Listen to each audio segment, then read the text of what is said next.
Buongiorno. L'Unione Europea ha definito l'anno corrente, il 2022, come l'anno europeo dei giovani. La Presidente della Commissione, Ursula von der Leyen, ha spiegato così questa scelta dicendo: i nostri giovani, la nostra Unione, deve avere una anima e una visione in cui i nostri giovani possano credere. Questa sicuramente è un'affermazione condivisibile, la condividono senz'altro anche i giovani, però la domanda che viene spontanea è: ma chi definisce questa visione? Non dovrebbero i giovani stessi, la next gen, come qualche volta viene chiamata, essere parte integrante della definizione della visione? Questo è personalmente il mio approccio quando insegno aziende familiari ai giovani studenti, quando faccio ricerca sui temi del ruolo della next gen nella continuità delle imprese familiari e nel lavoro professionale, aiutando le famiglie a vedere il futuro della propria azienda, nel quale necessariamente i giovani sono centrali. Giovani che tra l'altro in una recente ricerca che ho fatto con il professor Guido Corbetta e Paolo Morosetti abbiamo chiamato leaders in waiting, cioè leader in attesa senz'altro in parte paziente, ma anche desiderosa di contribuire, proattiva. Questo dialogo infatti non è nato da una scelta mia o di Silvia, ma è stato richiesto proprio dai giovani di Assindustria Veneto Centro. Siamo qui oggi con Alice Pretto, Presidente Giovani Imprenditori di Assindustria Veneto Centro, e Riccardo Fornasier, fondatore di Riccardo Azienda Agricola 2018, nonché vicepresidente tra l'altro. Esatto. Questo gruppo di giovani, molto dinamico, adesso lo vedrete a breve, un anno fa circa si è fatto proprio questa domanda: non dobbiamo noi contribuire alla determinazione di questa visione del futuro? Per noi, per le nostre aziende familiari, per il sistema nel quale siamo collocati e dove anche abbiamo un ruolo istituzionale importante. È nato così un documento che io ho letto e mi sembra preziosissimo, che dovete assolutamente diffondere, sia nella versione ufficiale, poi ci sono anche delle versioni diciamo un po' underground, un po' meno, però insomma incisive, più incisive, e che si intitola, molto bello, Next Generation Future, il futuro è giovane. È un documento corposo, anche se estremamente sintetico e chiaro. Da loro due è venuta l'idea di sintetizziamo in 3 parole. Queste 3 parole sono visione, cultura e progetto. Allora, iniziamo da te, Alice. Carlo, intanto ti stupiamo perché abbiamo preparato un QR code dove è possibile scaricare il documento per tutti, quindi Avanti. magari la regia dopo lo mette, quindi questo documento in realtà è disponibile per tutti. Poi ti stupisco di nuovo perché stanotte ho pensato che la prima parola era visione, ma aggiungiamo visione comune. Questo è fondamentale perché all'interno delle nostre aziende ci sono delle strategie, ci sono dei piani strategici a 3, 5 e anche di più anni, però avere una visione comune come gruppo di giovani imprenditori è un concetto un pochino diverso, perché significa che se con le nostre aziende guidiamo un cambiamento, vuol dire che nell'insieme delle aziende e grazie poi al cappello associativo riusciamo a guidare in realtà la visione che abbiamo nel nostro territorio, quindi nel nostro ecosistema, e quindi a rispondere a quella domanda: perché qui? Perché entrare nelle aziende di famiglia o perché aprire delle aziende qui, visto che abbiamo anche imprenditori di prima generazione, e perché in Italia? Perché è una domanda insomma importante, visto che per noi il mondo è piccolo. E ormai insomma con un aereo arriviamo ovunque. Quindi nel voler rispondere a questa domanda abbiamo deciso di intraprendere questo percorso, che è un percorso che è stato formativo, un percorso di grande confronto, dove hanno partecipato oltre 60 giovani imprenditori che hanno veramente dedicato tantissimo tempo, ma tantissima voglia proprio di estrapolare delle informazioni importanti. E quindi sono nate queste 75 pagine che io ormai porto sempre con me sul palco, un po' come, insomma, di cui sono molto orgogliosa del lavoro che è stato fatto, e dove abbiamo portato degli spunti di riflessione, degli spunti anche un po' a volte delle provocazioni, non tanto perché vogliamo andare contro un qualcosa, ma in realtà perché vogliamo contribuire al dibattito e quindi riuscire a portare poi quella che è la nostra visione comune. Qual è questa visione? Ti rispondo dopo. Ti rispondo alle domande che ho fatto prima, ma ti rispondo dopo. Ok, allora passiamo a Riccardo, perché oltre alla visione, il secondo termine, la seconda parola è cultura. Cosa intendete con cultura? Cioè, non sarà mica una roba fumosa, cioè da giovani imprenditrici, imprenditori del nord-est non ci aspettiamo una cosa fumosa, ma qualche cosa di abbastanza concreto che sia anche carne e sangue. Cosa Assoluta- intendete per cultura? Assolutamente sì. Beh, grazie ancora per la parola. Io apro l'intervento mio con un piccolo sketch, se mi è concesso. Ieri a cena, ti ho raccontato come sono stato accolto da mio padre la prima volta in azienda e in maniera molto sintetica è: sei mona, dimostrami il contrario. E in buona sostanza questo io l'ho presa sempre come una sfida personale e la traslo anche sul tema della cultura, perché soprattutto in aziende così eterogenee, in termini di dimensioni, fatturati, luoghi dove si va a sviluppare il nostro business, è ovvio che servano delle competenze che sono sempre più trasversali, sempre più ampie, a prescindere dalla dimensione media dell'azienda. Dati 2019 raccontano come ci siano quasi 18 milioni di persone che lavorano nella forza privata e 4,5 milioni di aziende che le coordinano. Significa che in buona sostanza per ogni famiglia c'è un'azienda. Questo accade qui da noi, accade sicuramente anche in altri territori, e noi ci siamo appunto posti la volontà di dare un vademecum sul come si possono fare certe cose. Si ritiene che appunto la competenza sia dell'imprenditore, sia dei collaboratori, sia di tutta la forza lavoro deve essere sempre il più ampio possibile.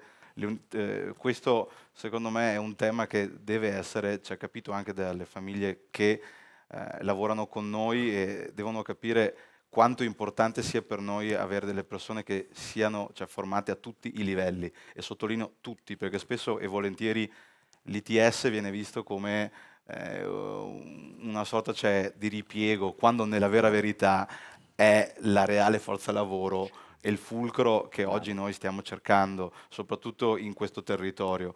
Esempio, tanto c'è per andare a portare acqua al mio mulino, di recente, negli scorsi giorni, un'azienda che fa scarpe premium ha comprato un suo competitor e all'interno c'è del nostro territorio. Significa che cosa? Che nel nostro territorio le competenze ci sono, c'è un territorio che ha una capacità di rispondere alle sfide globali, infatti spesso e volentieri i nostri prodotti sono venduti in tutto il mondo, vengono riconosciuti in tutto il mondo ed apprezzati. Forse ogni tanto noi non siamo così bravi a raccontarci, a dire quali sono le nostre necessità. Ecco che c'è questo documento che vi invito a scaricare, e soprattutto il tema della cultura va a toccare poi una sfera che è molto più ampia, molto più complessa, e grazie al supporto di consulenti come voi, alla volontà delle famiglie stesse e alla volontà anche delle istituzioni, ci auspichiamo di essere dei player leali nei confronti di tutte le parti e soprattutto di questo governo. Non so quanto sia vero che non siete bravi a presentarvi, pare che abbia un paio di casse di Magnum del suo squisito vino nel baule che vada a presentare proprio oggi in giro per il nord Italia, quindi non è poi così vero, però chiaramente ci si può lavorare. Serena Granziera nel dialogo che ho avuto il piacere di moderare ieri parlava dell'importanza di un progetto. Quando voglio portare avanti un'idea, soprattutto di fronte a chi ha più esperienza di me, è fondamentale sviluppare un progetto. Quindi la terza parola chiave, se non avete cambiato anche questa, è No. progetto. Cosa intendete, come intendete fare in modo che le vostre idee diventino poi progetto? Beh, molto semplicemente questo è un primo esempio, quindi mettere nero su bianco quello che per noi è un cammino che vogliamo intraprendere. È come dire, la posa della prima pietra, nel senso che adesso come gruppo continueremo a formarci, a confrontarci e a portare delle iniziative che possano veramente farci crescere nel territorio, nell'azienda e nel dialogo con chi ci è attorno. Poi giustamente se abbiamo una visione, poi abbiamo la cultura del cambiamento, la cultura della competenza, buttiamo un progetto e allora riusciamo a realizzare la visione. Quindi un po' abbiamo voluto con queste 3 parole chiudere un cerchio.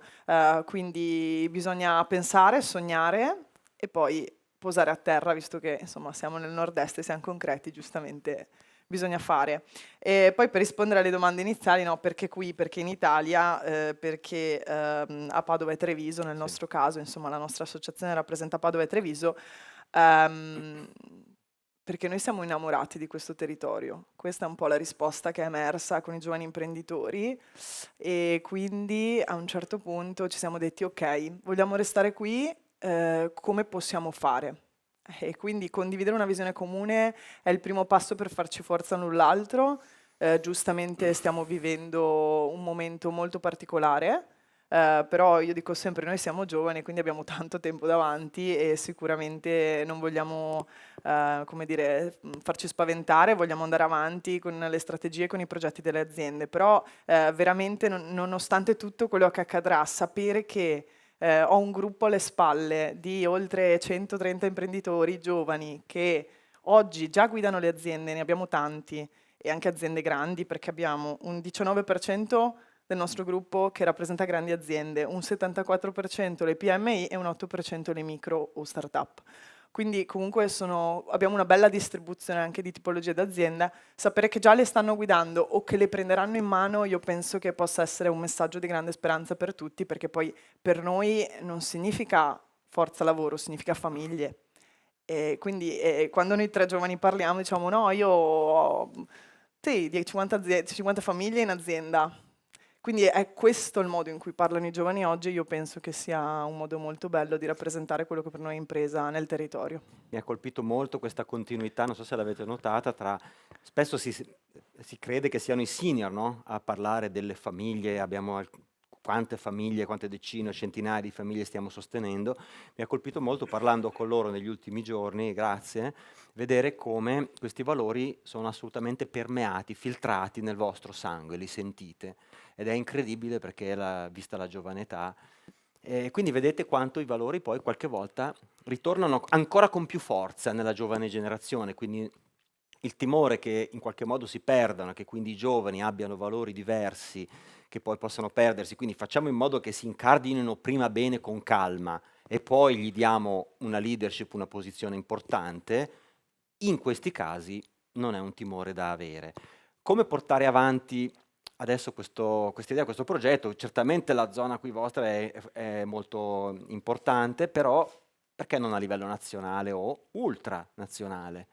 Beh, ovviamente il nostro sistema è un sistema che è regionale, cioè insomma noi tra province dialoghiamo in regione e poi è un sistema nazionale. Questo documento ovviamente io l'ho presentato anche al nostro presidente nazionale Di Stefano e giustamente adesso poi con l'aggregazione che avremmo con la nostra associazione, quindi con le province di Venezia e Rovigo sicuramente lo prenderemo in mano. Ho già avuto bellissimi feedback da province di altre regioni che hanno voglia di, anzi lo hanno letto e hanno anche detto guarda per il 90% siamo d'accordo, lo dobbiamo, per il resto del 10% lo caliamo sul nostro territorio, ma è fantastico, andiamo avanti, perché in realtà abbiamo una voce, abbiamo solo bisogno di portarla nei posti giusti.